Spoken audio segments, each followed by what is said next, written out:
Kingdom citizens, we are back in the place. I am happy to be back with you, Kingdom citizens, Kingdom Ox, everywhere on all social media platforms. Today, we have somebody special, ladies and gentlemen.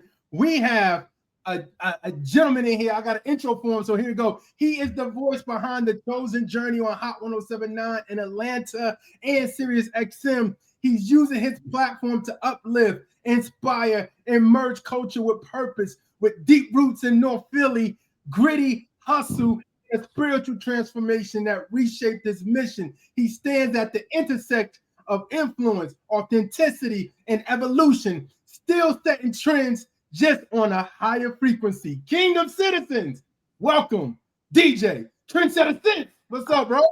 What up? What up, man? That was fire, bro. That intro was crazy. One tidbit though. I'm from Uptown Philly. I'm Uptown Philly, Uptown, North North Philadelphia. Philly. Yeah. North Philadelphia. My family's from North Philly. All my family from 18th and Erie, but Yeah. they be like, bro, you from Uptown. It get funny. It get funny with the territories of Philly, the neighborhoods. So I gotta clarify that, but it's all good. Well, speaking of that, let's talk about that. What was North Philly for a young Sense? What was that like for growing up in North Philly, man? What was that like? Growing up in Uptown, growing up, Uptown, Uptown. yeah. Um, man, Philly is what shaped me, man. Philly is um the culture. It's a hard city.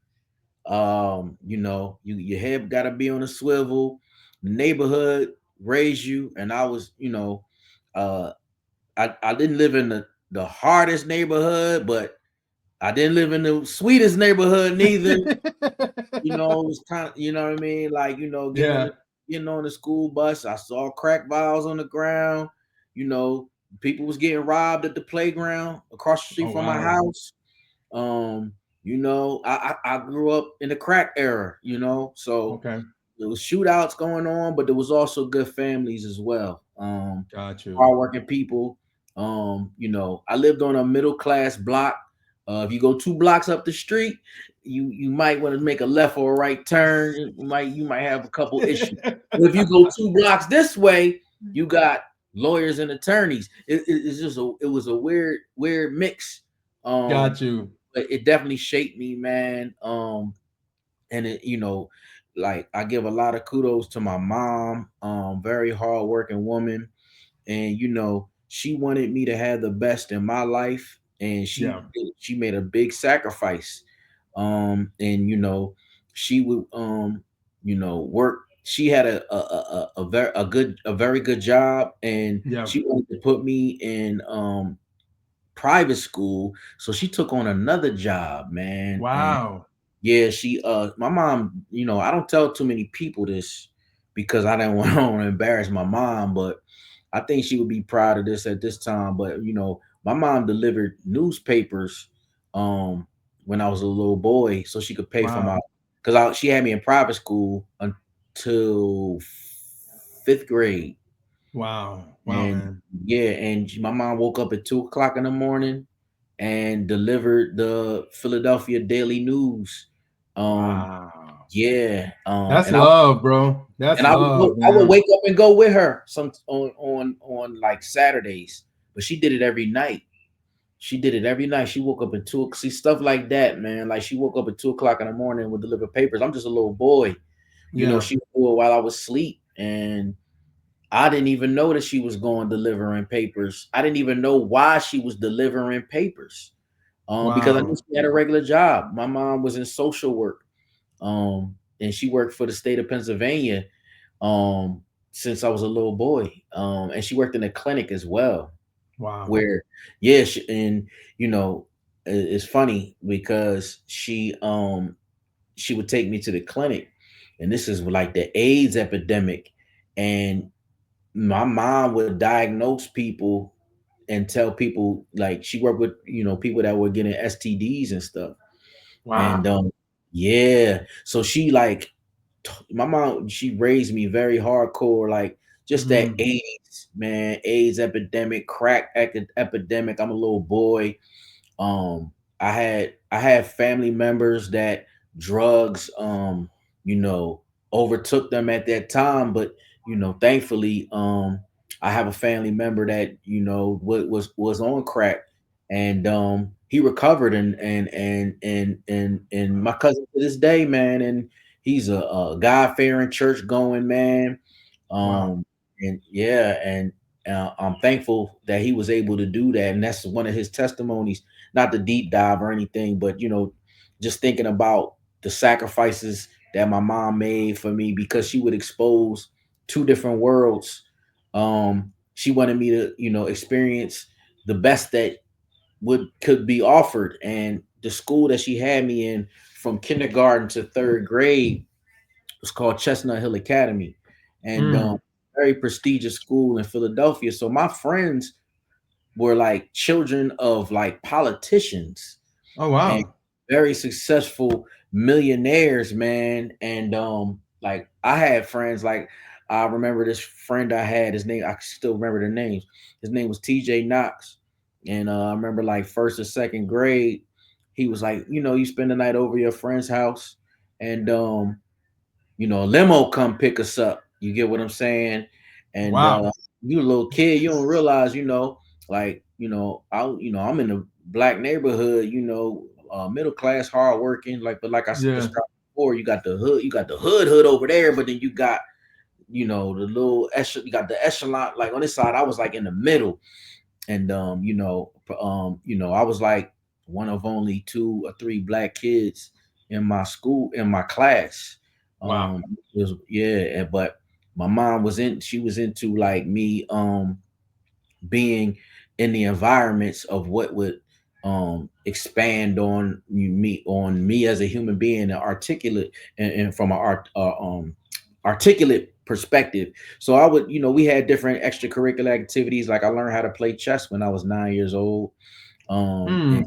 yeah, we would go on different trips and stuff like that. That normal, like there wasn't normal 7, 8 year old experiences, camping trips, certain historical trips and stuff like that.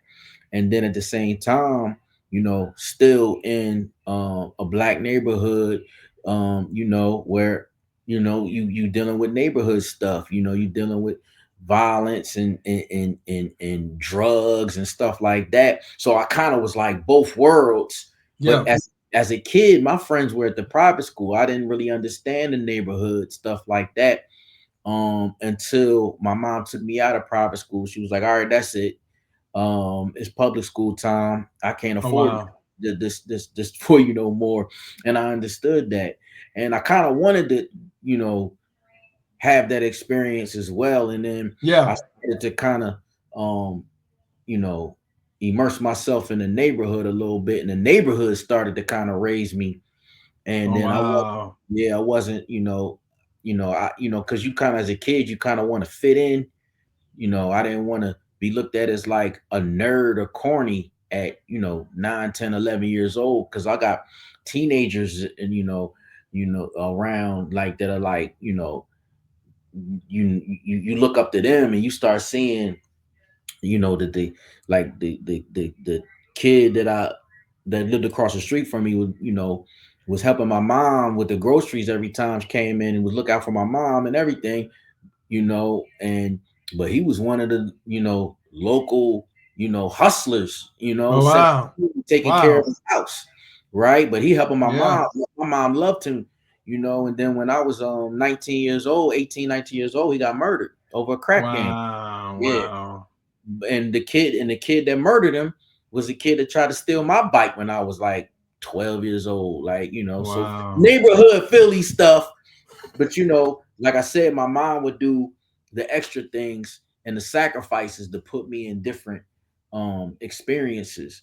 So, and then on top of that, just being in Philly, um the hip hop culture was very prominent. Yeah. And then I have my two older cousins that Yeah.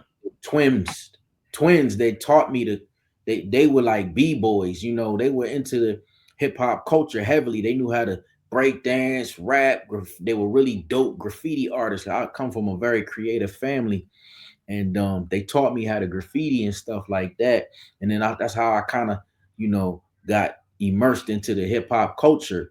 And then I was a really good graffiti artist. I was always like a really good.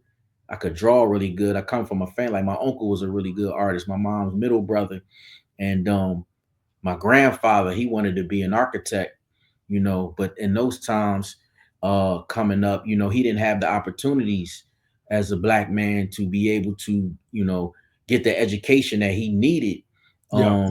to really expand the knowledge that he had. But my grandfather was very talented, man, and Yeah. he built his own house by Oh himself. wow. Yeah. In the But by itself, like he built his house like He from built like the he built the house. wow. That's how talented he was. He brought in workers and stuff, but in I believe they moved in. See that my grandfather's from North Philadelphia, but excuse me, he in 1981, 81, after my youngest my grandparents' youngest son, my mom's youngest brother, he passed away, Oh wow. and that really hit them, and they decided to move. They wanted to get away from Philly, and they built a house in Virginia. And Man, he built the house, and because he built it, it only cost him $10,000. So man, that's yeah, so amazing, bro. That's amazing, yeah, man. And the he's reason I'm saying that's amazing is because like you don't hear that, you don't hear stories like that, especially in that time now. You don't hear the stories of people talking about I build something that I could leave a legacy for my generation to generation, you know what I mean, in this house. You know what I mean? So yeah, just to hear that back then is inspiring, but it's also like, wow, to yeah, think like, man, I'm gonna leave Philly and I'm gonna move to Virginia and I'm gonna build a house in Virginia. It's like that's yeah. mind blowing, bro. Bought a lot of land, bought acres, and built the house for $10,000. Now let me tell you this: he bought in $10,000 in the early '80s, right? Yeah, that's My crazy. grandfather, he passed in 2006. My grandmother lived in that same house until 2013, and then she moved back to Philadelphia until she passed. She passed in 21. Wow. Yeah. Sorry to hear Um, that. it's all good. I mean, it's been about 4 years now. She lived until she Yeah. was 95 years old. Oh Um, wow. she sold that house for $300,000. Oh wow. Wow. Yeah. Wow. So just to tell you, it was a beautiful house, man. Yeah. Yeah. And, and my grandfather was an amazing architect and an amazing carpenter. I'm talking like phenomenal, man. I mean, like not just phenomenal furniture, antique style. Mm. I just say all that's the background of my family. And so like in the summertime, I would just go visit them and spend the summer in Virginia, and then Mm. or for like a month at a time, and then come back to Philly. And yeah, man, that was Philly. And then learning to, just like I said, the hip hop culture, graffiti and stuff. And Philly is a hip hop city, man. And Yeah. um, I got kind of caught up in that, and that's how my name since that's how I created my name, because my letters were really like tagging, and I, Yeah. being a kid, I was into that tagging all in the street and all of that. So my best letters was S, E, and N. Uh-huh. So I thought that was like Sen. That doesn't make any sense. I need to add something to it. Sense. Oh, that's cool. That's how I came up with Sense. And then Trendsetter is because I just thought, I wanted to be like, I need to be like a superhero. Oh, I'm DJ Sense, the Trendsetter. Just being a kid, man. And that was how that whole thing formed. So like, Did yeah, you? like, go Yeah. ahead. I'm sorry. Did you get so when did your journey come across the turntables? Like you saying you was a graffiti artist, the hip Mhm. hop culture probably was getting you popping. I mean, and this is probably what you said, the late 80s, early 90s, or all the 90s where you were That was 90s, 90s. okay. So So you're getting of course the Will Smiths of the world, the Roots. You're getting Yeah. early state property, early State beans, property. I early. was already by the time state property came out, I was already in Atlanta. Oh, okay, okay. No, I'm just Yeah. saying like beans, like he started coming on the scene like in the late The late '90s, 90s. early Late 90s. 2000s. But Yep. Philly's just so good. But then also, I mean, like you guys, y'all don't get the credit for it, but you guys start gangster rap. You start with PSK with Schoolie D and all that. Ooh, super old school. Yeah, Yeah. yeah, yeah. So I mean, Yeah. I'm thinking to that point of when did the turntables call DJ Sense to them? Like when did the turntables say, When I was "Hey"? when I was 16, and when I my ninth grade year, my mom, she had to change jobs. They were laying people off in Philly, so we had to move to Harrisburg for in my ninth grade year. We had to move to Harrisburg. Oh wow. So yeah, so I ended up to a whole culture change. Then I was getting tested like in Harrisburg, like, oh, you think you from Philly, and they were trying to test me and stuff. I had to deal with that. You know what I mean? And then so that was like a whole culture shock. Um, but I ended up like I played football on the football team and stuff, and then I finally like ended up getting some good friends, and then that was when I was in Harrisburg was when I actually discovered the love for DJing, Mm. because I had one of my best friends at the time, my man Tyree Jones. He was into like, he was always had the hip hop tapes and all of that. And then my other friend Mike, he was like the DJ. And we would go over Mike's house, and Mike had the turntable set up when I was 16, 15, 16, and it just sounded good to hear the wax and the needle through those speakers. And I was just like, yo, that sound good. And this is around the time like Wu-Tang and Nas was like making waves. And I remember just hearing, like, I just kept playing with this Nas record, and I just fell in love with it. I just liked the way it just sounded, like when you just bring it Yeah. back and forth from the way you hear it on the speakers. And then we ended up moving back to Philly. My mom got another job, and we were able to move back to Philly. And my next door neighbor, um, in Philly, which was funny because my mom never sold the house that we lived in Philly. Oh wow. Okay. She rented it out, and we just rented a house in Harrisburg. But then when we moved back, we were able to move in the same house that I grew up in. Crazy, Yeah, that's right? good. So I left at 14, and then I came back at 16. Oh wow. So all my friends were like, yo, you back, man. It was crazy. Like, it was a weird experience, man. So I moved back, but it was like I had to get, it's so funny, man, because you're saying like what did Philly do? So like when we lived in Harrisburg, we kind of like we were like in the like suburb area. So like my whole like head on the swivel mentality kind of dropped. But then when I moved back to Philly, I had to like, I forget, I'm like, oh, I remember this one moment when I first moved back. My mom was taking me somewhere. Well, we were going somewhere, the grocery store or something.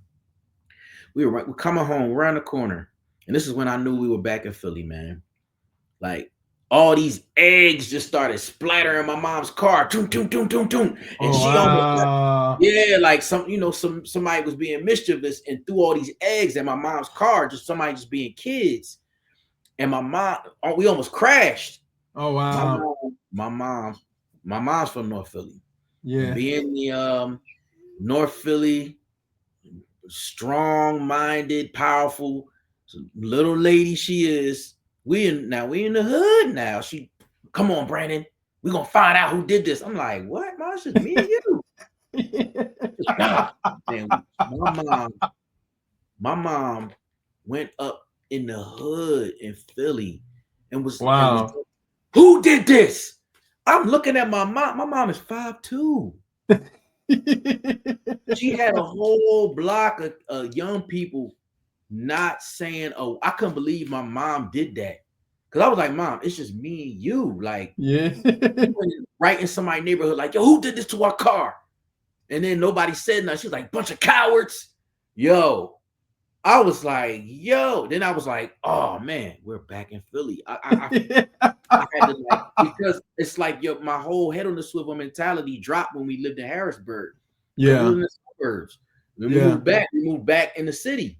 yeah, Um, I was like, oh wait, I'm back in Philly. I gotta be a little more alert, like because Philly got a lot going on. Like, I was like, oh, I yeah. got alert. So that was like my back in Philly moment. But my neighbor was a DJ, Okay. and he sold my mom his old turntables. Oh wow. And I was like, Mom, I'm gonna do the DJ thing. I'm gonna do the DJ thing. And she bought my neighbor's turntables and gave it to me for Christmas.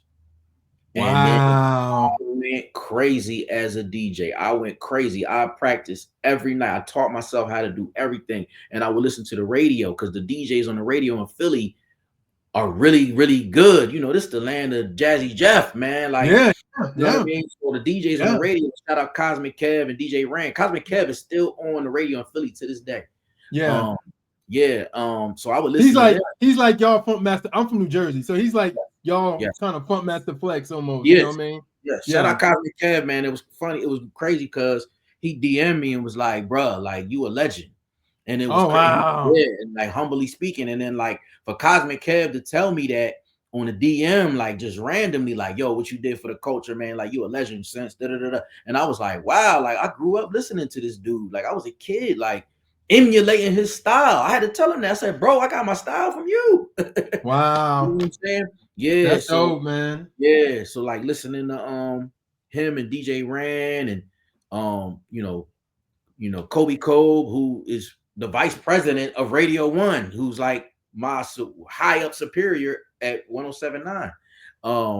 And it's funny because every time I bump into him, he's like Philly, and I'm like, bro, I grew up listening to you. It was crazy. Um, yeah, so like that's what inspired me Yeah. um as a DJ, and I just went crazy, annoying my mom. She stomping downstairs. My mom, a little 5'2", doom, doom, doom, doom, doom, because I lived in a row house in Philly, so you could hear it coming downstairs. All my friends like, up. They used to call my mom the Barbinator because she was like the Terminator. And she come downstairs, doom, doom, doom, doom. Brandon, turn that, yelling at me, turn that down. Yep. So I just nerded out and went crazy on the turntables. And that's how I just taught myself. And then like, man, like a Yeah. month later, man, I was like doing parties. I was doing parties in my school. I saw the movie House Party. I saw what Martin Lawrence was doing. I was like, oh man, I'm gonna get the house Yeah. party. And Yeah, juice. Juice, definitely Juice and House Party was Yeah. like, I was like, yeah, that was it. That was like that was what inspired me. Those two movies, man, and it was on. Wow. Yeah. That's amazing, man. That's amazing. So at this time, you are doing your thing in Philly, and then you go to college here in Atlanta. That's how you got down to Atlanta, Yeah, or man. did you take your like DJ sense of Philly and bring it to Atlanta, or was you like trying to Absolutely, I did. figure? Yeah, and what's so funny, man? Like the year I went to Clark, for some reason, all these people from Philly end up going. Like they was like, oh, they go to Philly crew. So it was a bunch of kids running around with like Tims. Like back then, only people from up north wore Tims. Yeah, So you knew who the people from either New York or Philly were and DC used to wear Tims too. So you knew who the people were from the up north that they wore Tims, and it was a lot of Philly. Man, we were deep my freshman year. And I didn't know any of them in high school. We just all ended yeah, up coming down to Philly.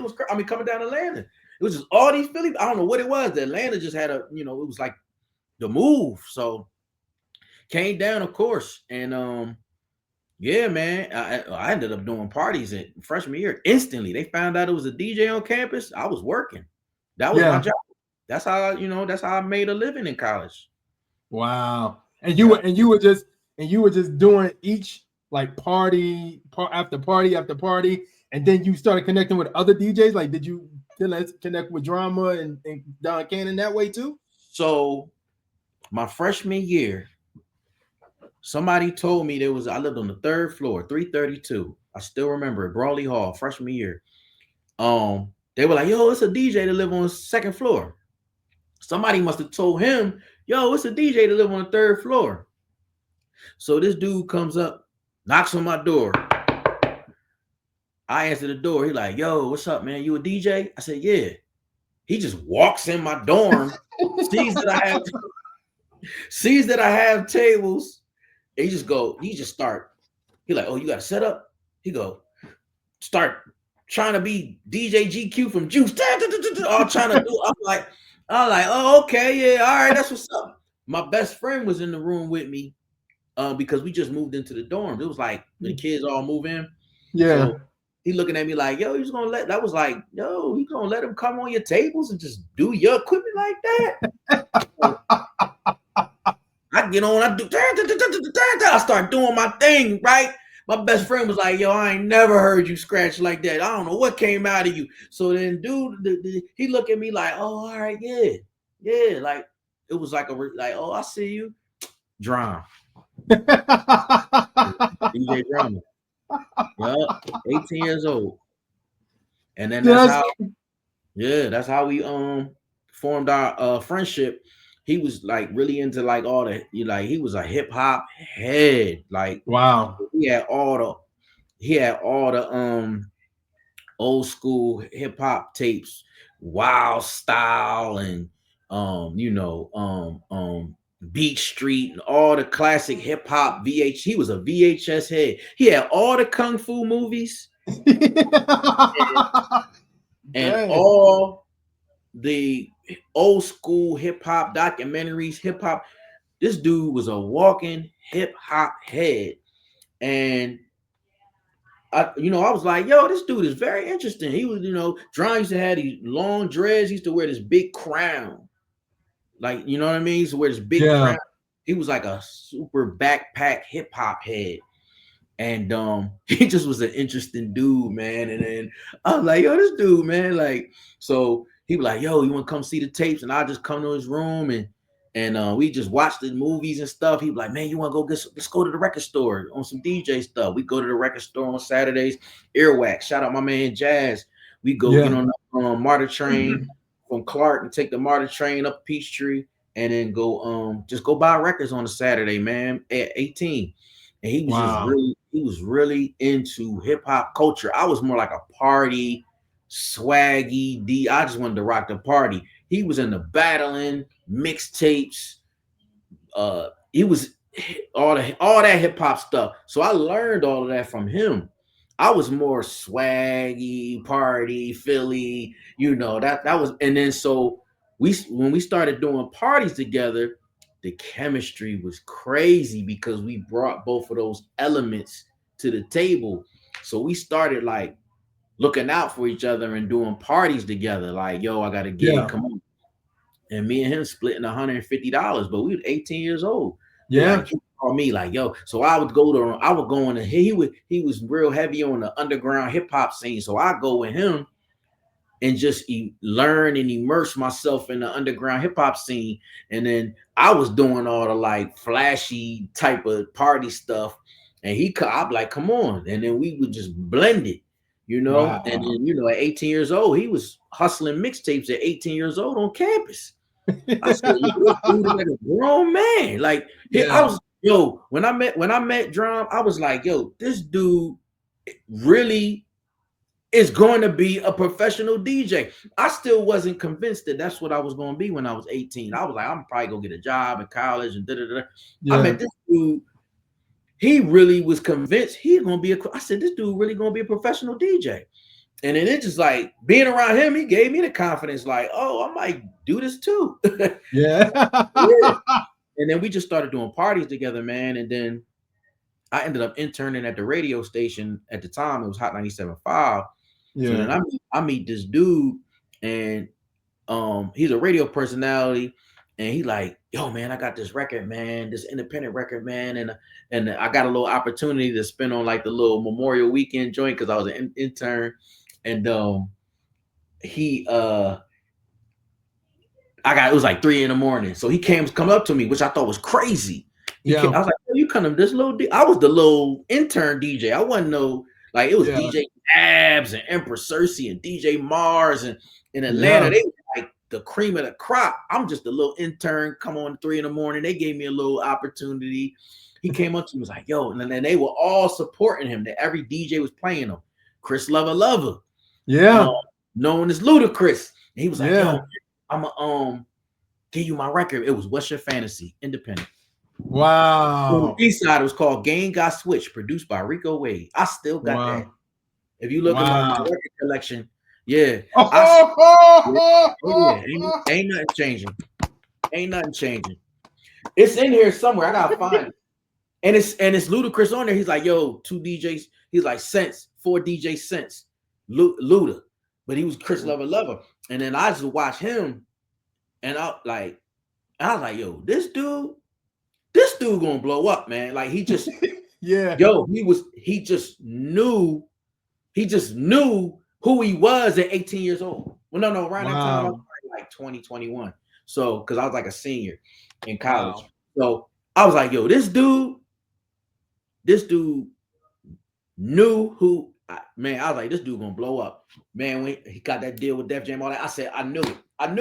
And then it was crazy because I would intern. Like sometimes I was an intern for his show, right? Oh wow. Yeah.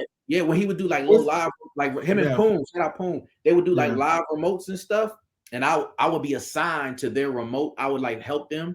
Yeah. And I thought it was dope because he would shout me out like an equal. You know what I mean? He was like, wow. Little Poon Daddy and DJ Sense in the building. He wouldn't treat me like a, and I was running to go get his headphones at Radio Shack. Like yeah, but he would shout me out like an equal. Yeah. You know what I'm saying? And yeah, man. And I just remember just moments like that. And that's how I met Lil Jon. And he used to come up there with Empress Cersei, and I was Cersei's intern. And yeah, man. Yeah. Wow. That's fascinating. It's so funny. I know of somebody that was telling me Ludacris stories because he's like really close to Ludacris. And in the stories he would tell me is same ways like that. Like was you his intern when him and Ryan was doing the show together, or was it just I came back? I was after that. Okay. By the time I came, he was already he was already an evening dude. Chris Lover and Poon Daddy. They was already. Got you. Okay. Okay. That's crazy, man. That's amazing story, man. And then going from that, was you going after that? You started being a tour DJ for Lil Jon, or was you like doing stuff? The Lil Jon didn't happen until 2016. Oh wow. Yeah, but that's when I met Jon. Oh, got you. I met Jon being an intern for Cersei, who was his business partner with BME Click. Got you. Cersei was the afternoon personality. Yeah. And I was his intern. I answered the phone for him. How 975 was your request? You get what I'm saying? Yeah. Oh, I want to hear you know what I mean? So Lil Jon would come up there. They had he would come up there as like one of his co-hosts, like on Tuesdays. Him and like Jon would come up there and Jon would mix. You know what I mean? Because and so I heard. I mean, he's nice on the tables. I heard he's like dope nice. Yeah. Yeah. Yeah, he's crazy. And that's how I met Jon. And it's funny. Gotcha. It's funny because that's what created the birth of that drop, Gangsta Grizzles. You know what I'm talking about? Yeah, of course. Because I told Drum I was interning. So then like me and Drum, like my senior year, Drum was already out. Drum called me, was like, yo, because I wasn't want to live on campus anymore. He was like, yo, I found this duplex. And he was like, yo, why don't you just come move into the duplex with me? I said, all right, bet. Because we was peas in a pod. So I moved in with him. We had our own little apartment in the duplex. So I was still interning at the station. And one day I was like, Drum, man, come up to the station, come meet these people, you know? Yeah. And he was like, he came up in there, he came the day Jon was there. And I was like, yo, Jon, meet my man DJ Drama. So then Drum was like, yo, can you come do a drop? Host my tape host the tape. And he hosted Yeah. the tape. And then he came over and he's like, hey, this your boy Lil Jon, and this is Gangsta Grizzles. And that's how that happened. Wow. And cut it. Cut it. But even backtracking even before that, Cersei came to me and was like, yo, I see what you and your boy DJ Drama doing. He used to call it the Young Guns. This is before affiliates. He's like, yo, next birthday bash, we're gonna sell mixtapes at the tent in the birthday bash in Lakewood, right? Yeah. So he gave me $500 cash. And then so I go back. I'm like, Drum, look, Empress Cersei gave me all this money. We gotta put some mixtapes together. So then Drum's like, man, we gotta put together something for Atlanta, for the city. I said, yeah. And he was like, man, we gotta come up with a name. We sitting there. He like, Grills, Gangster Grills. I said, that's it right there. Wow. Yep. Wow. Yep. So then, like, right after that is when I introduced him to Lil Jon, because I think John did like the next tape after the first one that we did together for the birthday bash. And then he has John to come host it. And that's how that drop came. Wow. That's awesome, bro. That's Yeah. awesome. That's an amazing story. One. I'm glad you gave me that story. That's amazing. Yeah. Man. I got plenty of those. I know. Yeah. But what was that like? Okay, so at this time, what was your walk with God like at this time? Like, was it just I'm doing my thing, God, or was it like what was it like for you like at that time? Because this is you're starting off, you're getting into major rooms with big players, and it's like, was God in the mix in it, or was you just still doing your thing? I was doing my thing. Got you. My foundation.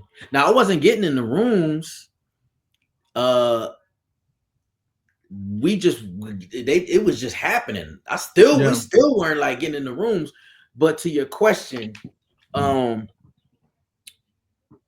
came from like my grandparents were my faith foundation comes from my grandparents. Got you. Okay. My grandmother played the piano in the church. My grandfather was the deacon and was a soloist in the choir. So we had a musical church background. So I would go with my grandmother when I would visit them in Virginia. Yeah. With her to practice. She would practice like every Wednesday with the music director, Mr. John Lee. I still remember to this day. And they would play together. John Lee played the organ, my grandmother playing the piano. I mean, they made beautiful music together. I'm a little boy just in awe. And she would take me, my grandparents would take me to they would go to like different church shows all around the Virginia area where they lived, which was like Gloucester County, which is like about 40 minutes from like the Hampton, Norfolk area or whatever. Yeah. And across the York River on the other side, if you're familiar with that. And my life, I was a part of their life. Their life was church, and their life was church leadership and music in the church. And I just would go with her, and she would practice every week. She had a beautiful piano in their living room, the same house that my grandfather built that I was telling you about. And she practiced, and I would just sit in there. And it was funny. I was a little boy, man, so I would like dance to her with her practicing, and she would laugh at me because I was so young. I was so young, I would crawl under the piano. Oh wow! And through the legs. Wow. Yeah. And I can still remember it. I can remember it vividly. And I would just every time she go practice, I would just be in the room when she practiced, and I would just listen to her because she was so good. She was amazingly good. Even before she passed, like a year before she passed, she played me Amazing Grace by memory. She was looking at me playing Amazing Grace. Wow. At 93, 94 years old. And she just was an extremely gifted woman. And that was my faith-filled foundation. So then to, fast forward back up to your question, it was always in me, but the word I was worldly. I was in the world. Wow. Yeah. So my vanity and what I thought was my dream and my glory was what I chased. Yeah. So, but I always had that. I always had the Holy Spirit was calling me, but Yeah. I wasn't trying to listen to that. I wasn't. Wow. I wasn't trying to listen to that. And then Wow. I didn't understand why. Even though it sounds good, and I work with these people and all that, I always was bumping my head. Always. Always bumping my head. Something always was like it was always something weird. Yeah, it looked good. Oh, y'all created affiliates. Oh, y'all created Gangster Girls. It was always something. It was always something. Wow. Always was bump. Always something. And I was like, what is? And now I'm like, oh, this is one of my purpose. Yeah. It Yeah. looked good, like you know, you got a talent and you know how to do stuff, but this is one of my purpose. Yeah. And yeah, so I ran from it. I always, you know, even little private moments, taking a shower, you got a different calling. You got a different Mm. voice, just like you got a different. And I'm like, oh, you gonna do ministry. You gonna work in the kingdom. Taking a Wow. shower. Like, no. Let me go put on this Jay-Z. Let me listen to let me go listen. No. Let me go listen to Mobb Deep. Nah. Let me flush out what I'm hearing. Yeah. And go and then you back worldly, back moving worldly. And then Wow. and it did, you know, but it didn't happen to where I really started moving. And I knew I always knew spiritually that I was going to make a move because I just didn't know, but I just didn't know what it was, where it was, what I was gonna be doing. Yeah. But I knew it was gonna be something because I told you that just kept man. But when I was with Lil Jon on a flight to Paris, Mm. you know, when you on those long flights and you got a lot of time to yourself. Yeah. Yeah. And I would pray. I always was a praying, I always was a praying man, praying child, praying boy, always. Yeah. Um, and I would pray, and I really went because I knew I was in a transitional space in my life, and I was asking God like, what I know you sent this to because even the way I started working with John, and I was more than just his tour DJ, I was his tour manager. Oh wow. Yeah, Wow. yeah. It was DJing for him and manager. I did everything. Um, Wow. yeah. So and working with him was man. He took man. I've been in almost every single continent except Australia. Wow. Yeah. Wow. Just Um, doing those things, just DJing and being his next it was more wife managed. and It was more. management. Yeah. It was more management than DJing. The only time because he's a DJ. Yeah. So he just needed me because I knew how to. I had the technical knowledge to make sure he was straight. But then I Gotcha. also would advance his shows, make sure everything was good that he needed on the road. I did it. I did everything. Wow. Um, yeah, it was me and you know his agent would set it up, and then I would execute it for him. Yeah. And yeah, and so it was when I was on the road with him, and then I started like it's something just popped out because I remember I was reading this book about spiritual armor. And I remember I think I was in Mexico with him, and he was like, "What is that you reading?" And it was like about spiritual armor. And then Yeah. like because John is a very brilliant individual. He very inquisitive. He was just always he was super observant. Like so, like he saw that I was like starting to, you know, and I was praying a lot. Like when I said, like when I was on this plane going to France, and the Holy Spirit spoke to me, and Wow. the Holy Spirit was like, "You're only gonna do 2 years with John." I went and I was it was like I wasn't I was only less than a year in. Holy Wow. Spirit said, we're gonna do 2 years. The funny thing is I was only supposed to do like 3 months. Wow. Yeah, it was a Wow. temporary situation. Wow. It ended up being 2 years. Wow. Yeah. That's And that's crazy, bro. yeah, but then the Holy Spirit was like, no, you're gonna do 2 years. And after 2 years, I'm taking you out. Crazy. Let me tell you. My first weekend with Lil Jon was Memorial Weekend 2016 to the day. My last Wow. my last weekend with Lil Jon was Memorial Weekend 2018 to the day. Wow. Wow. To the day. Wow. And then my last week, I didn't even realize it was Memorial Weekend, but the last week, right? Yeah.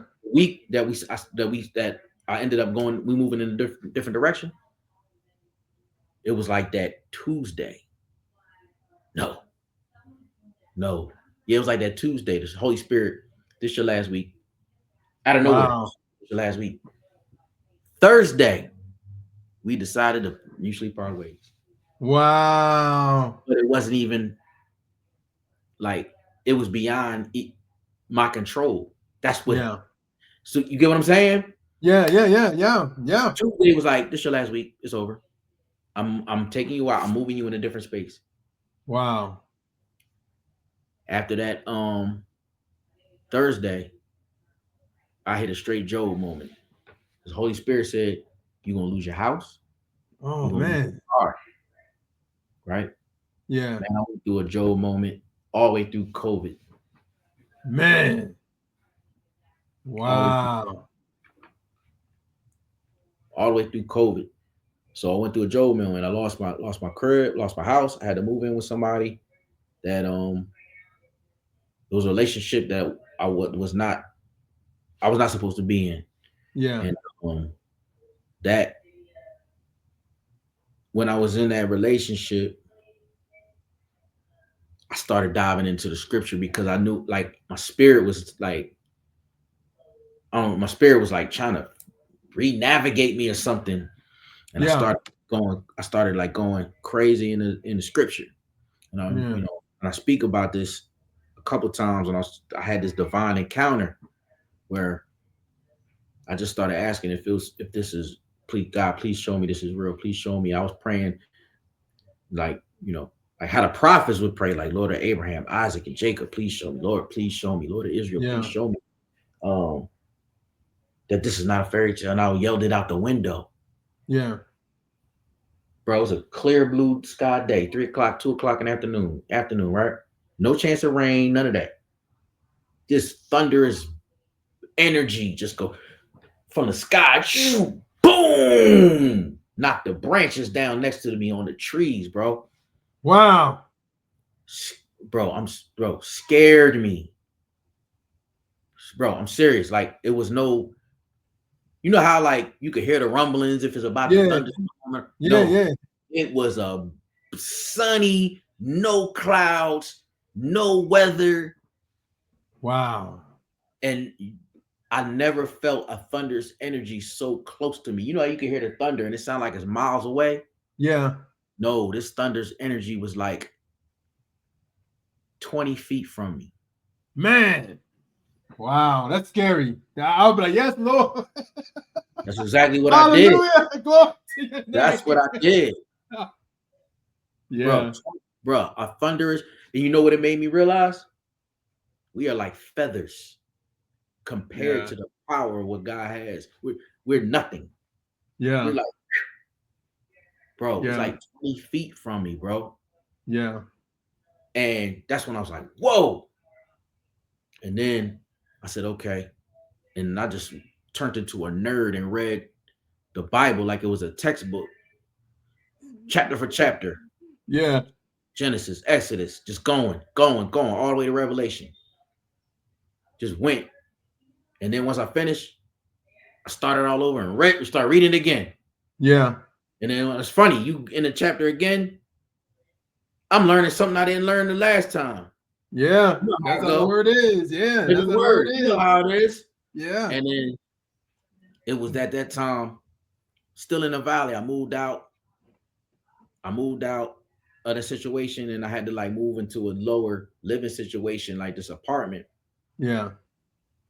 Um, just low. COVID. I had to like take on like warehouse jobs and stuff. And just to try to make ends meet. And Wow. yeah, and like I had a rat in my wall that was like chewing through my wall, eating the chocolate. I had like a chocolate bar somebody gave me, And I hear this scratching at 3 o'clock in the morning. I'm telling my landlord, I'm like, yo, I think it's something in my wall, man. He's like, no, that's not, no way. The walls are cement. It's something in my wall, man. Wow. A rat, bro. A rat Wow. every night. Then one time I was nervous. I didn't want to open the cabinet. I opened the cabinet, big old hole in my cabinet, and this chocolate Wow. big. Somebody gave me like a somebody gave me this gift. It was a chocolate gun. But I never ate it because it was Yeah. like it was like the way that it looked like a real gun, Yeah. but it was chocolate. Yeah. Whole gun gone. The gun was like this big. Like it was Yeah, a right. real, it was a real. Yeah. That rat was eating lovely. I said, man, that rat, man. Landlord finally, he caught it. He finally caught it, sent me a picture. I said, I told you it was a rat. He was like, that's not a rat, that's a field mouse. Bro, that's a rat. That's a rat. Man, then after that, I I was like, man, I gotta get out of here. My landlord, Yeah. like, I got a better place for you. Reeling me in the trap. It looked nice. I said, all right, this feels like an upgrade. Same time I met my wife. Okay.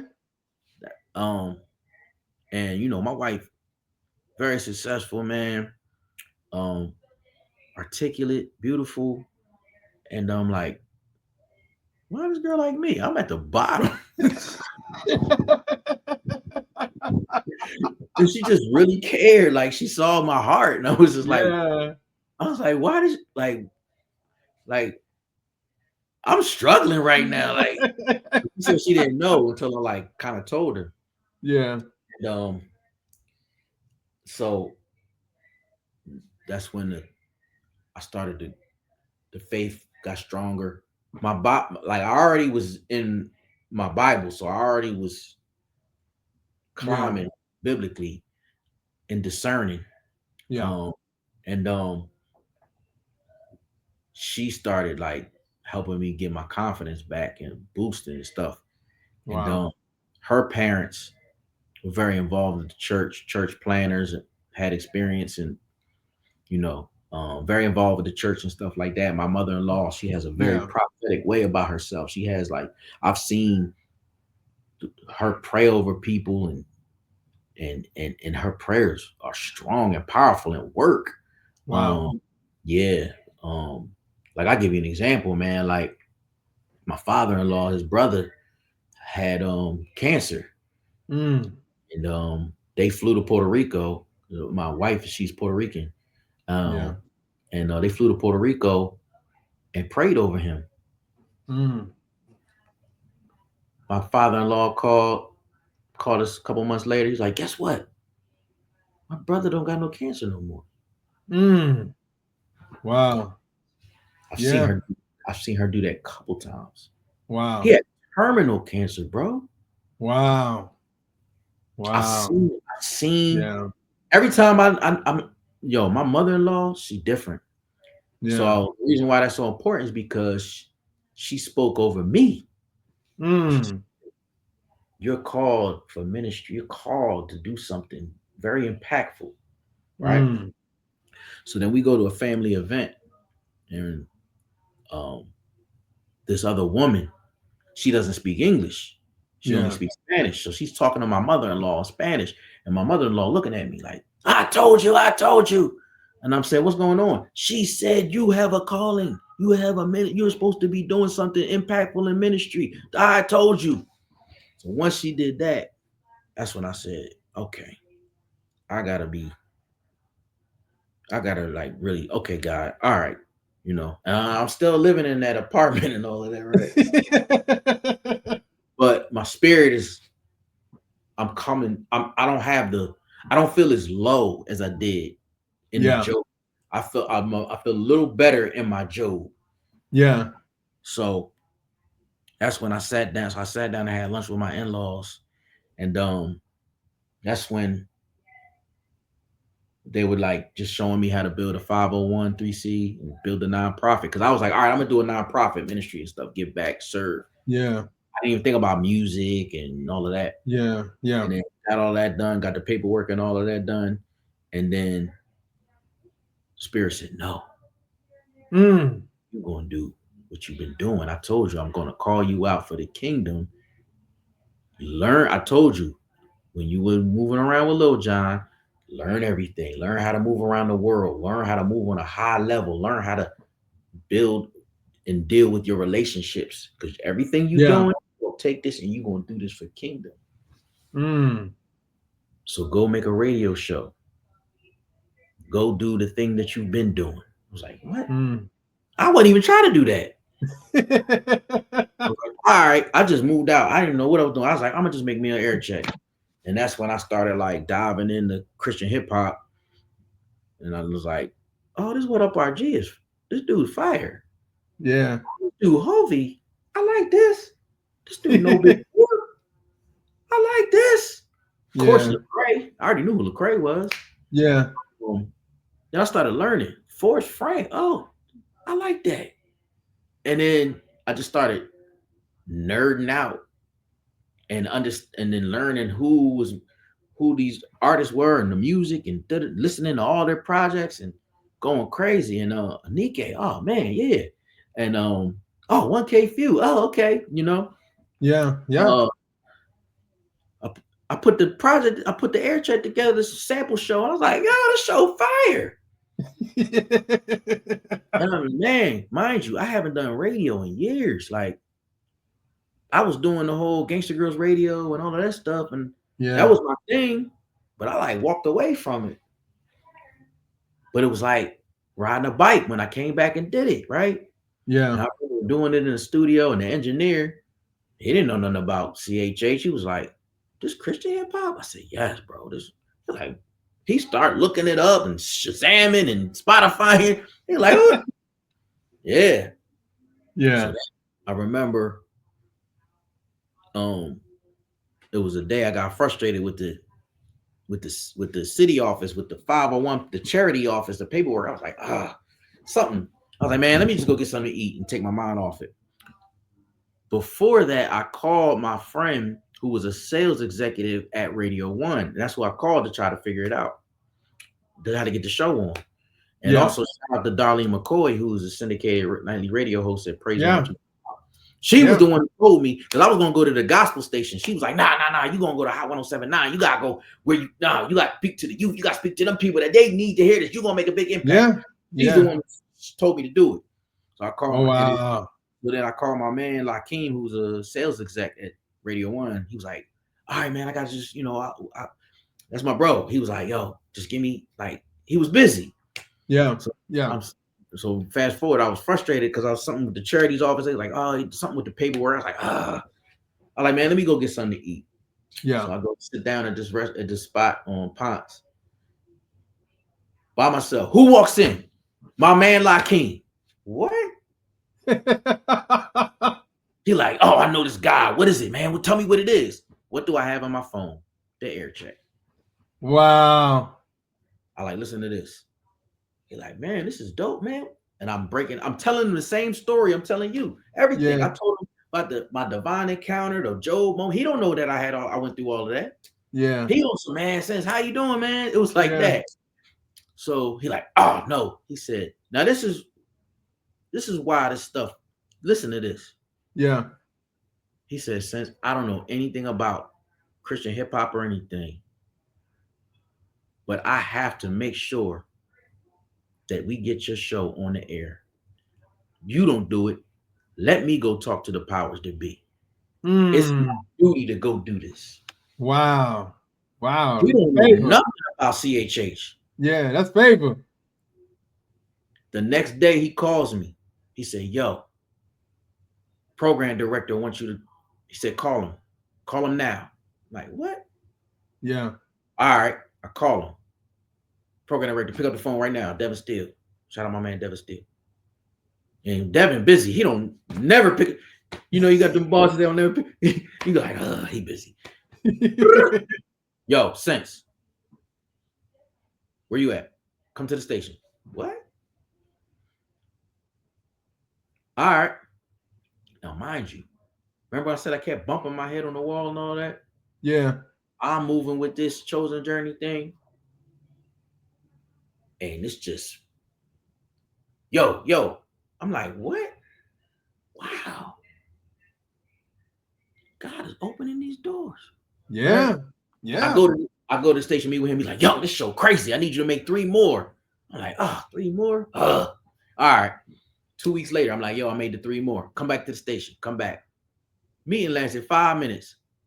You start June 9th. We're gonna get the paperwork and everything done. You start June 9th. I'm like, what? All right, bet. That's Wow. Man, that was amazing. That was how. amazing.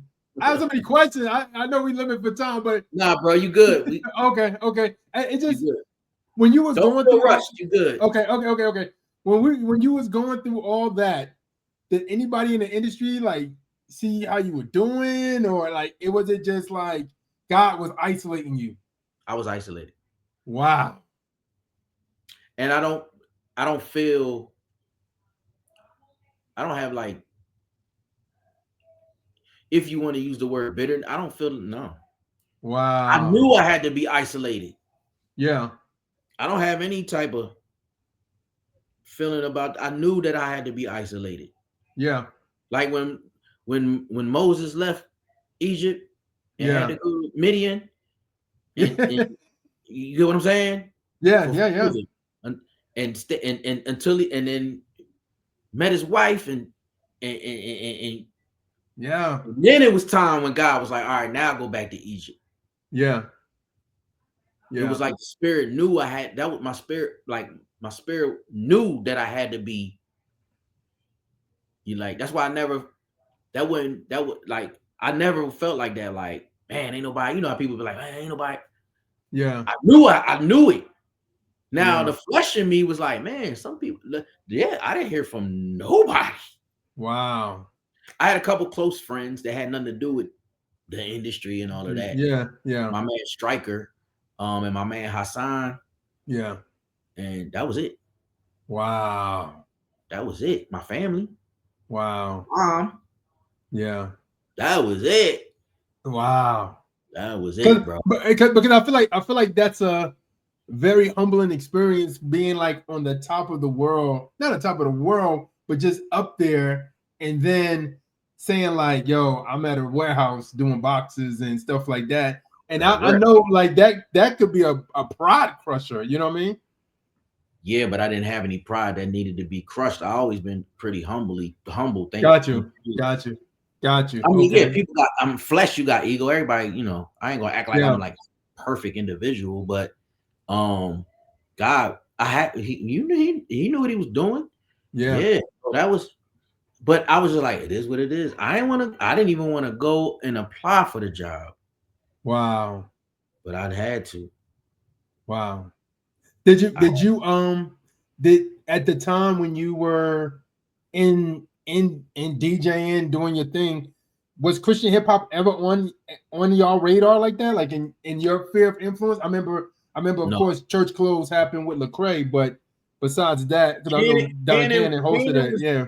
Cannon as a producer was rocking with Lecrae. Got you. Okay. That was like his thing. Yeah. That what he was doing as a producer, but like in a no, Wow. no, Wow. yeah. Wow, man. That's crazy, bro. That's crazy. I mean, I think you know what it is.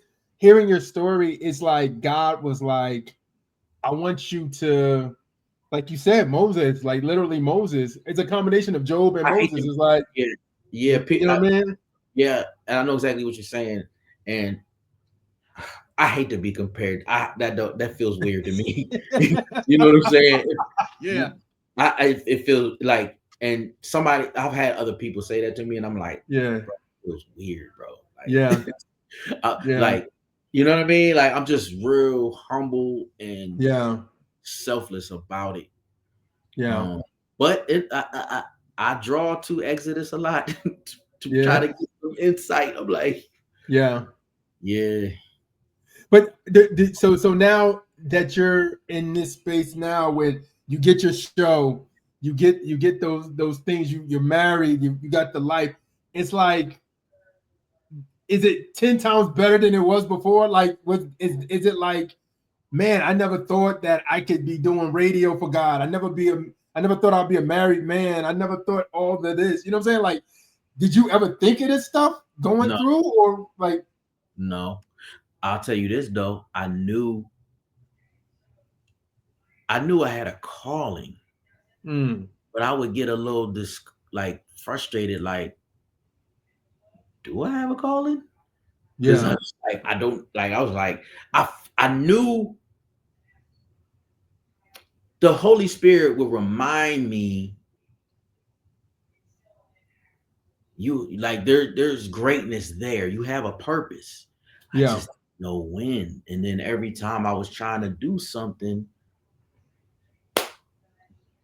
closed door, block, and then I'd be like, Wow, man, I wow. don't know. I don't know what I'm supposed to do. Yeah. Yeah, yeah. Wow, man. Man, Mm-hmm. that's amazing, bro. That's an amazing story.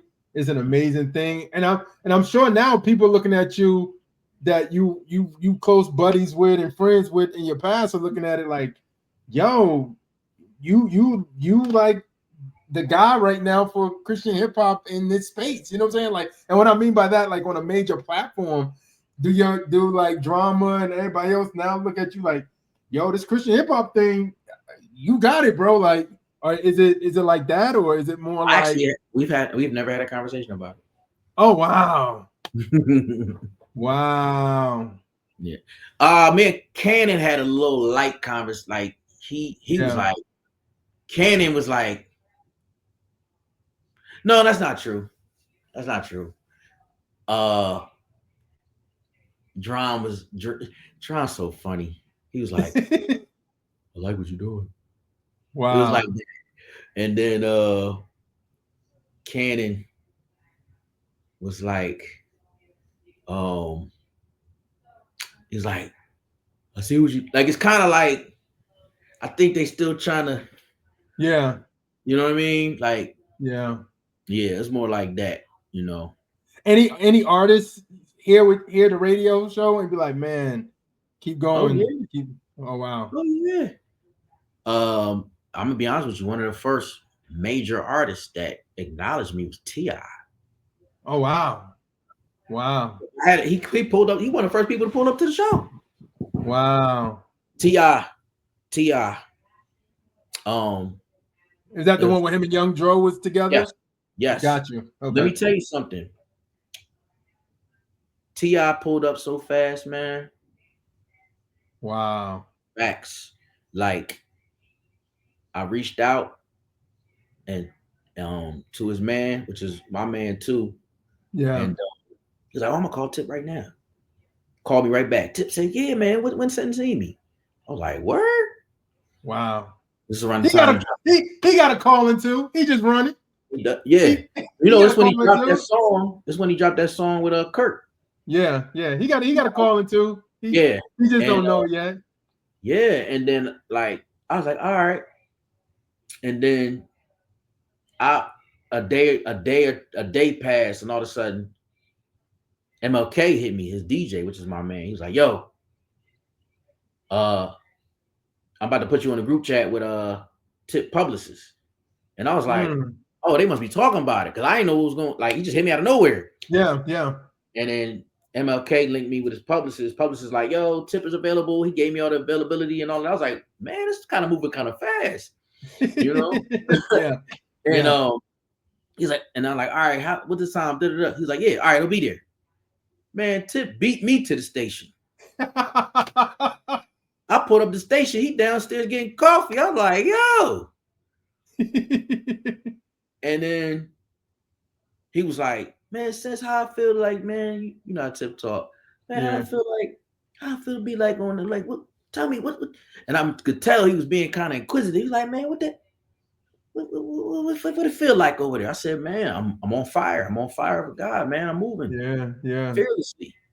He was yeah. like, and then at the end, when we finished and he dipped out, he was like, man, respect, man, respect, man. I see, man, salute to you, man. You got your old ship. I see you, man. You doing, let me know, man. Like anything, you know, you need to, you know. And I was like, Yeah.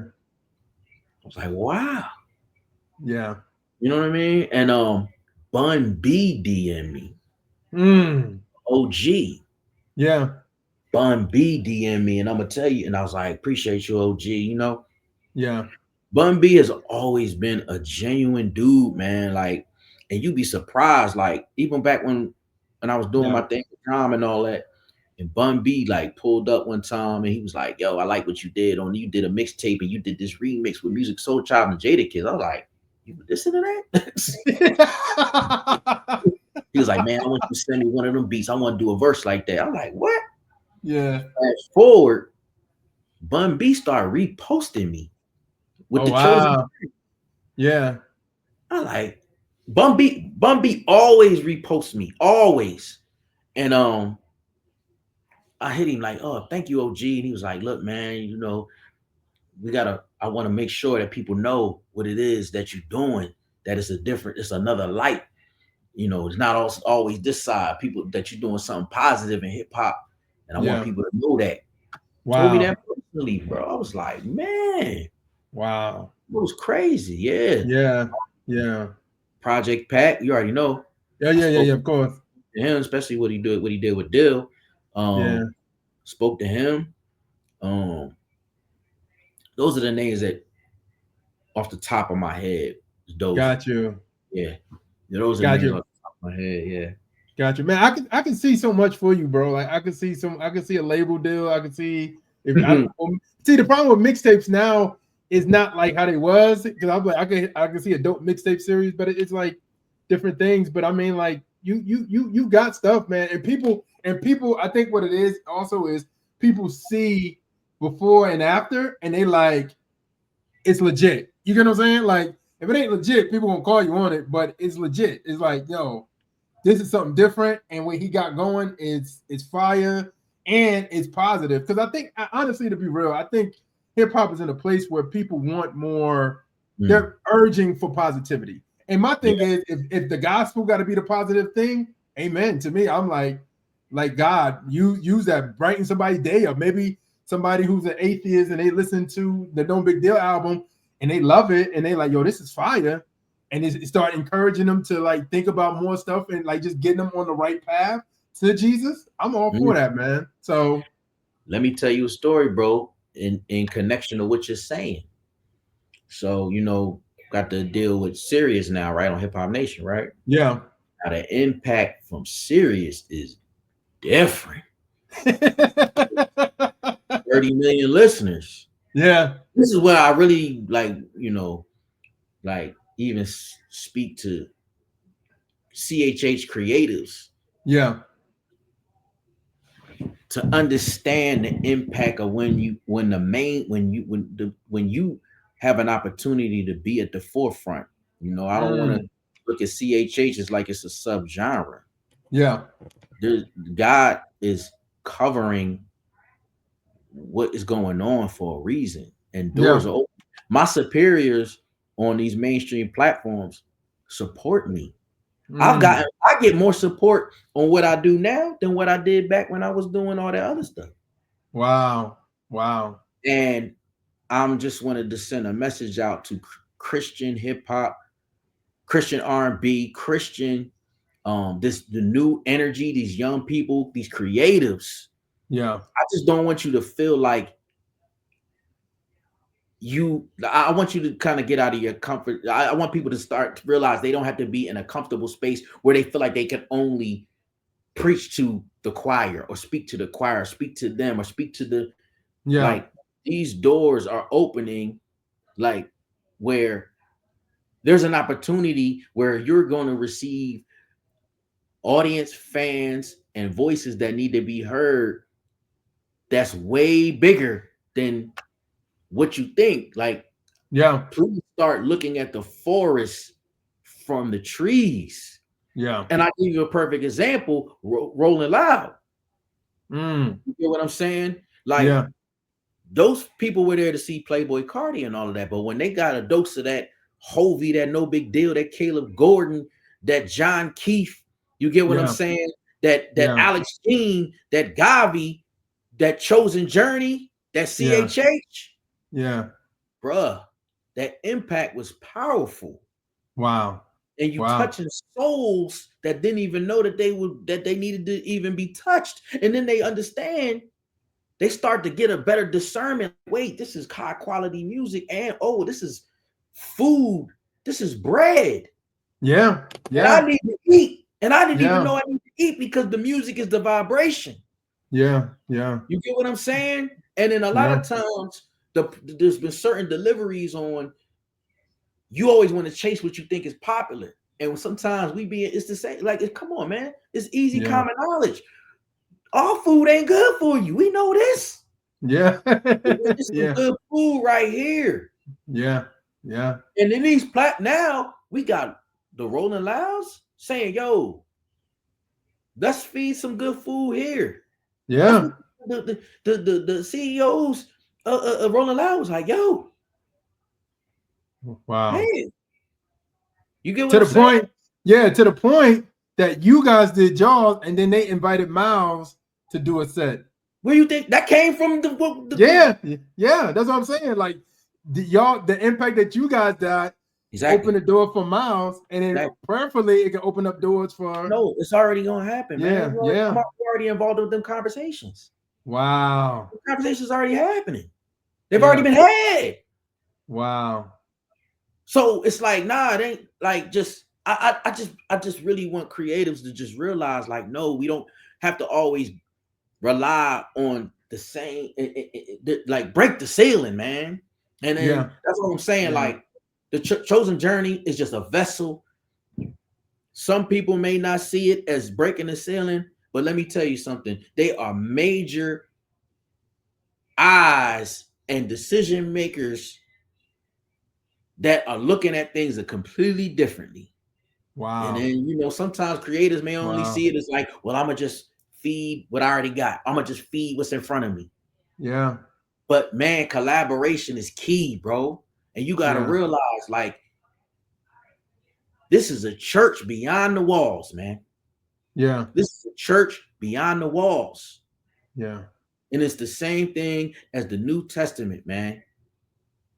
Yeah. When Paul was writing to the new churches, man, Yeah. and telling them, yo, we got to move in a different direction.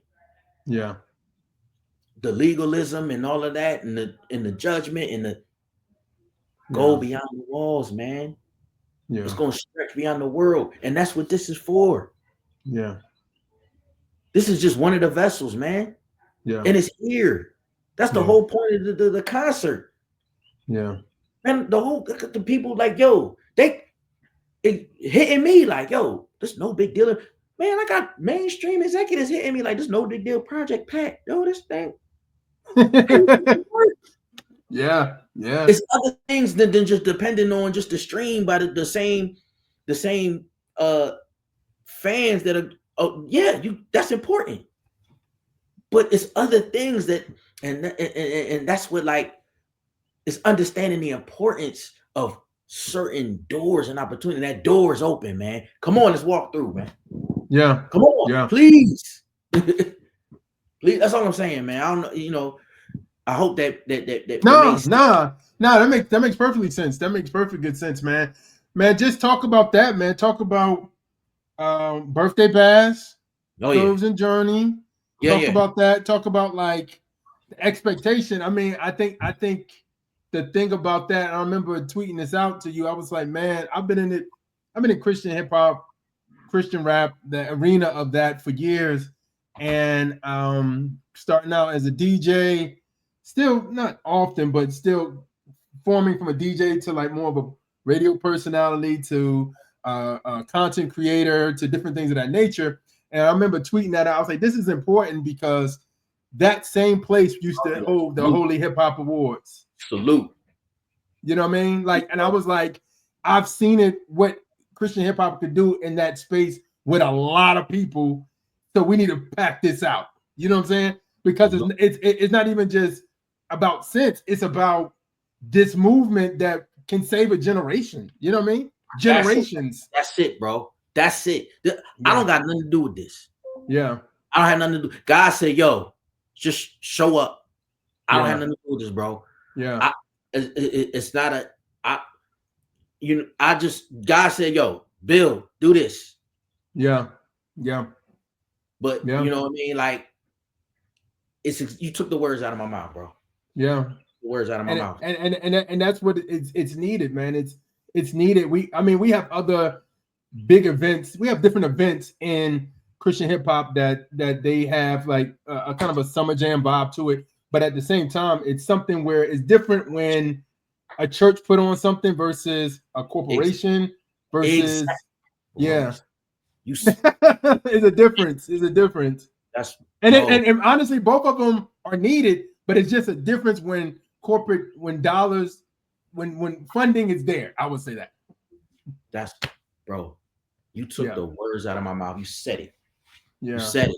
And then like I got OGs. You know what I mean? Shout out my big bro Eddie Velez. Yeah. You know, and he be like, bro, he was doing holy hip hop. Yeah.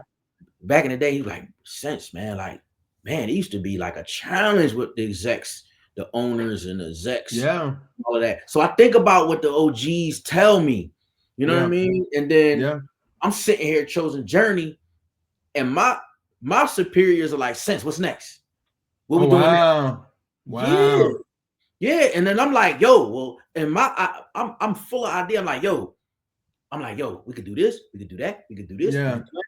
And then that's like, all right, CHH community, creatives, what's up? Yeah. You know what I mean? Like, yo, it's here. Yeah. It's here. Yeah. You know what I mean? Like, let's and I'm not saying this like everybody. I'm just saying the mind frame, like, yo, it's here.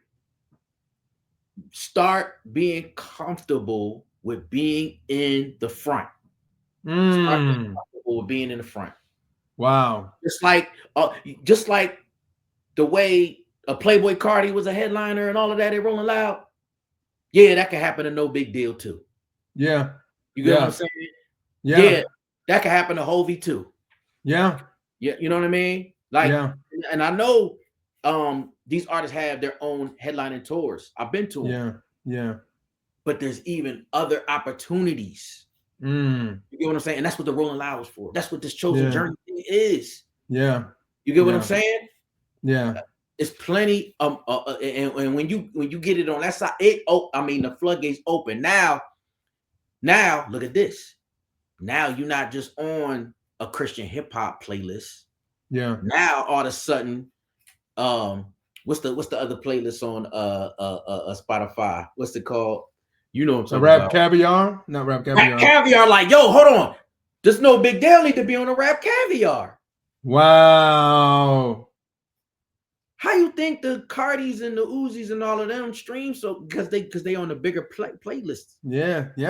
But those playlists are watching what Rolling Loud is doing. Wow. Those playlists are watching what Hot 107.9 is playing in Atlanta. Wow. So how do you expand your brand? Yeah. I'm just trying to help expand the pond. Yeah. The pond is like getting like this. It's like it gotta come on out. It's turning into an ocean. It's like this. Yeah. You get what I'm saying? Yeah.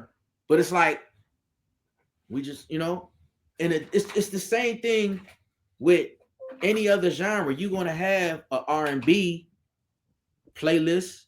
Yeah. Got that top 100. Yeah. Yeah.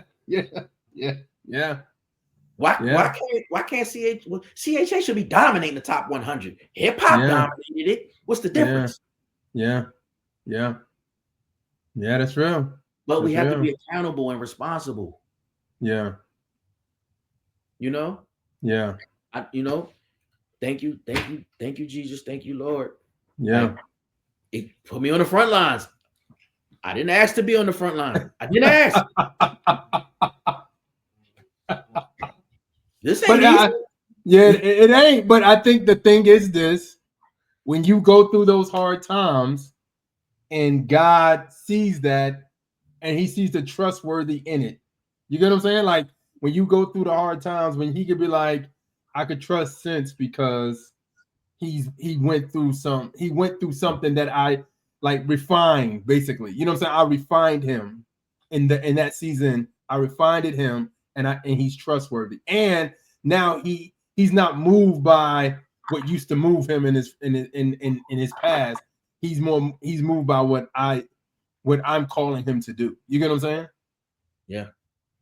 So Yeah. I mean, I think that's the thing, man. That's the Yeah. thing, bro. That's the Yeah. thing. And these powers to be, they asked me, Sense, who the next? And I'm telling them, no big deal. Yeah. Holy. I'm telling Yeah. them. Yeah. Like, you get what I'm saying? Yeah. They're not going to certain platforms to get their source of information. Yeah. So it's like, all right, Sense, you Yeah. gotta be the bridge. Yeah. Yeah. I didn't ask to be the bridge. You didn't, but God's giving you that No. responsibility. He gave you that. Yeah. He's giving you that. He's giving you that responsibility because he can trust you, bro. That's what it is. At the end of the day, a lot of people who may have the bridge or could be a bridge, he may not be able to trust them. Mm-hmm. If he can trust you, I think that's what I learned about the Lord all the time. If he can trust you and he has your heart, even though you're not perfect, you may have your flaws, but if he knows that I could trust him, he can do a million things with one person that he can trust. Yeah. Thank you. You know what I'm saying? Thank you, bro. So I mean, I think that's just an amazing thing. Like, you know what I mean? And I get it. It's overwhelming. I mean, at the end of the day, you know, you have all of us, and I can speak for Track Stars. I know you have all of us to be like supporting you, and you know, of course, you know, the Fix, everybody else. You know what I mean? It's so many people that, you know what I mean, that's like, yo, Sense we supporting you 100%. That weekend, we're gonna make sure we come out, support. You know what I mean? And, bro, it means a lot, bro. I have a high level of respect for y'all, man. Seriously, like it means a lot. You know what I mean? Like I'm just trying to play my part, bro. Play my part. Just a spoke in a wheel. Yeah. Yeah. Real. Yeah. Yeah. And the thing I'll see about Christian rap, Christian hip hop is just getting bigger, man. It's so many people, man. It's so many things. Like I saw the thing with you and Anike, when you was with her, and I'm like, it's about time, man. It's about time. Even with the women, it's so many dope female artists in this space too that can spit, that can rhyme. I'm ready. That's amazing. You know what I mean? So you don't even know, bro. You're filling my tank up. Wow. You know what I'm saying? Because it takes a lot. Yeah. You know, it takes a lot. Yeah. And yeah. I thank you. Yeah. Thank you, man. Yeah. For real. Like just your words. Yeah. Like I said, like, you know, it's not easy, bro. It's not easy. And that's why I just constantly say, like, participate. Yeah. Because it's here. Yeah. It's here. You know, this is a completely there's nothing individualized about anything that we're doing at all. Yeah. At all. Yeah. At all. You get what I'm saying? Yeah. So, and purpose. But I think the thing is that also is you're at the right time, because for years we've been in places where people didn't want to give Christian hip hop a chance on a major platform like Hot 107.9. So for that to happen, and you got the backing of your superiors like Sense, let's go. What else? Who else? You know what I'm saying? That's amazing. And I think at the same time, man, it just like I said, I've been in it for a long time. The music, I've always liked the music. Some people were like, hey, it wasn't that good back then. But I think at the same time, it needed to be, and I'll say this to all the young artists that I talk to. I'm like, you guys are the collaborative, like you'll collab with each other. You genuinely want to be around each other. It's no problems with each other. Like you guys really are what God wants this to look like. For years, it's been this camp versus this camp and that. And it's like, God, like I can't bless this if y'all are going against each other. But if you are collaborating, if you're together, if you're looking like the body of Christ, I could put my hands on Over. that. It's Yeah, over. Do you understand yeah, what will happen? yeah. Do you, man? I'm telling you, they already come to me at bro. They be like, Sense, bro. I got peers that are getting baptized. Wow. Industry people that are getting baptized, bro, and are coming to me like chosen journey. I'm not saying it was me. Yeah, That was just a little thing. I was like, yo, and he like chosen journey. yeah, yeah. I like what? Major people, bro. Wow, These are true, factual stories. wow, True. Yes, sir. Man. wow. That's good, man. That's amazing, bro. That's amazing. All right, Sense, are you ready to do this Yeah. or that? Are you ready? Are you Yes, ready? sir. Let's get it. Let's get it, bro. All right, Yeah. here we go. Here we go. Philly cheesesteak or Atlanta hot wings? Cheesesteak, Philly. Come on, man. I like wings though. Philly cheesesteak all day. It's All my favorite right, food.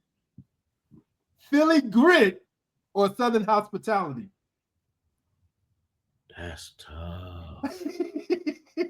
I feel like you kind of need both to be balanced. Yeah. But I'll take Southern hospitality. Okay. Yeah. Okay. Mm-hmm. Gangsta Grills or Little John's tour? Lil Jon's tour took me around the world. Wow. Okay. Yep. Okay. Clark Atlanta University or Summer Hill Streets? Clark Atlanta University. Wow. Okay. Mixtape Hustle or Radio Waves?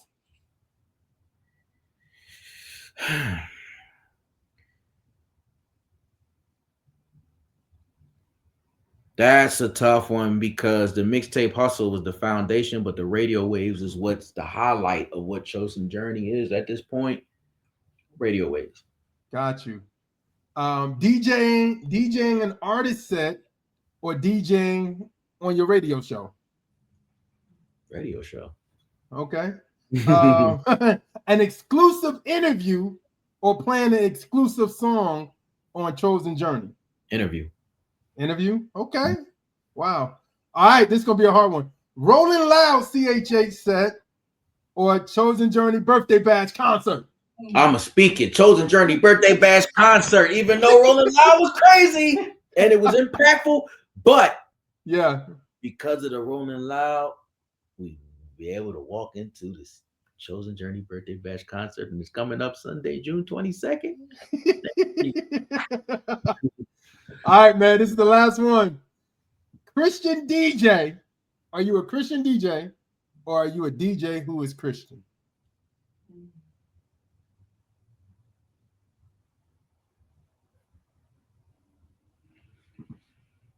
Man, Christian DJ, or you DJ who is Christian? Yeah. I'm a Christian who happens to be a DJ. That's good enough for me, bro. Yo, thank you so much. Since I had a wonderful time, man. Thank you so much, bro. Thank you. Plug everything, man. Just plug everything. The spotlight is yours right here. Plug you, bro. Man, listen, at Chosen Journey Show, IG, at Trendsetter Sense, IG. Every Sunday, we call it Chosen Journey Sundays, man. Listen, if you're in Atlanta, Hot 1079, 8 to 10, we go crazy. HotspotATL.com, tune in. Also, though, because it's Chosen Journey Sunday, Sirius XM, Hip Hop Nation, 30 million people, man. It's crazy, man. We going crazy. CHH, 10 to 12. Hip Hop Nation, channel 44. Making moves, going crazy. Listen, Sunday, June 22nd, the Chosen Journey Birthday Bash finale. 1 year anniversary of Chosen Journey with Hot 1079. By the way, no big deal. Miles Minnick, Childlike CC, 1K Few, What Up RG, Aaron Cole, Keon Boone, John Keefe, 1K Few, What Up RG, Swayze, Anike. Did I miss anybody? Miles Minnick. Did I miss anybody? No, I think you said everybody. And many more. Trendsetter Sense. A lot of special guests too, man. A lot of special guests. Shout out Track Stars, man. Doing their things, man. Kingdom Aux, man. Let's go. Let's go. Appreciate it, man. Thank you so Let's much. go. Bro, this was amazing. Man, Kingdom Citizens, remember Kingdom Ox everywhere on social media. And we are out.